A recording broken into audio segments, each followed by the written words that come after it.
Two users click buy. One item is left. Both payments succeed.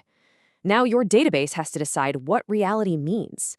This is where consistency and consensus stop being theory and become the difference between a working system and a massive production disaster.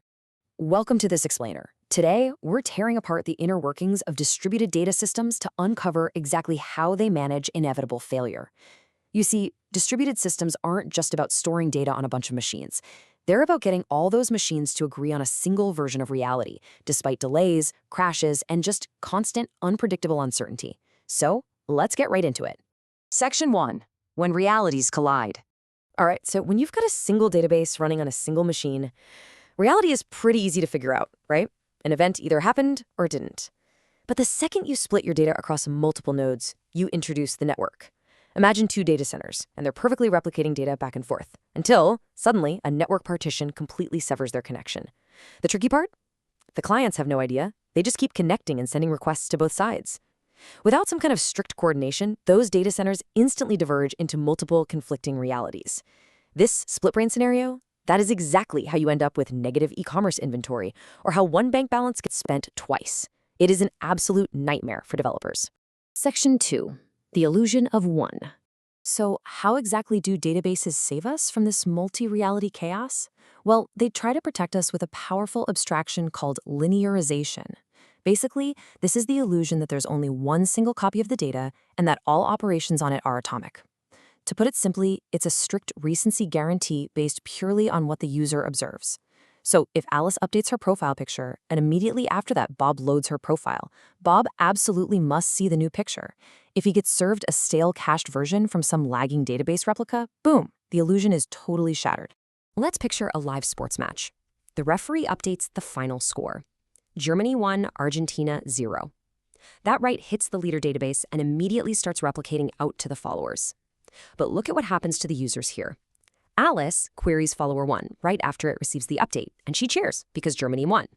But Bob, he queries follower 2 just before that update arrives. He looks at his phone and thinks the game is still going on. This kind of eventual consistency is not linearizable. The system completely failed to act as a single copy of data, and now our users are just incredibly confused. Now, quick pause here because we need to clear something up. What is the actual difference between linearizability and serializability? This is something that notoriously confuses engineers, especially in system design interviews. Linearizability is all about recency for a single object. It guarantees you're reading the absolute freshest value for something like a unique username. Serializability, on the other hand, is an isolation guarantee for multiple objects. It ensures that complex, multi-step operations, like a bank transfer, execute as if they happen sequentially, without interfering with each other. So one is about data freshness and the other is about transaction isolation. Section 3. Clocks, ordering, and causality. If linearizability is just grabbing the latest value, why on earth is that so difficult? I mean, why can't we just trust physical clocks? It sounds super easy, right? Just check the server's time of day. But here's the thing. In a distributed system, time is a lie. Hardware clocks drift apart because of things as simple as temperature changes in the server room. Plus, they are aggressively yanked back and forth by network time protocols that are just trying to keep them synced. So relying on physical timestamps to determine the exact order of events across different machines, that is a highly dangerous game. Because physical clocks are so unreliable, using them for a strategy like last write wins can literally destroy your data silently. If a node writes a value, but its clock was accidentally set ahead, any legitimate writes that come in after from other nodes just get quietly tossed in the trash. The much safer alternative is using sequence numbers. These are logical, monotonic counters, just 1, 2, 3, 4, and so on. They completely ignore the actual time of day and focus solely on causality. They establish definitively what happened before something else. This is how you safely track the order of events without having to trust flaky physical hardware. And when you scale those sequence numbers up to an entire distributed system, you get something called total order broadcast. This means delivering all messages to all nodes in the exact same sequence. Think of a replicated log, kind of like how Kafka works. If every single node independently processes every event in the exact identical order, they are naturally going to arrive at the exact same final state. It is an absolutely crucial building block for consistency. Section 4. The two-phase commit trap. Okay, but what happens when you have transactions that span entirely different partitions or databases? To execute an atomic commit across multiple nodes, systems traditionally use a protocol called two-phase commit, or 2PC. You can think of it a lot like a marriage ceremony. First, you have the prepare phase. This is where a coordinator asks every single database node if they are ready and if they have all the required locks. If and only if every single node votes yes, then we move to the commit phase and actually execute the transaction. It requires absolute unanimous consent. But here is the fatal flaw with this setup. 2PC is a blocking protocol. Imagine one node votes yes and dutifully locks up its rows, waiting for the final decision. But then the coordinator crashes mid-vote. That node is now completely stuck. It can't unilaterally abort the transaction, and it can't commit it either. It literally just sits there holding those locks, completely blocking other applications until a human intervenes or the coordinator finally reboots. Unanimous voting is just incredibly brittle in practice. Which brings us to Section 5, reaching consensus. So, we obviously need a way to make decisions safely without relying on a brittle, unanimous vote. This is where fault-tolerant consensus algorithms like raft and paxos come in and solve the problem beautifully. First off, under these algorithms, decisions are final. Once agreement is reached, it cannot be undone.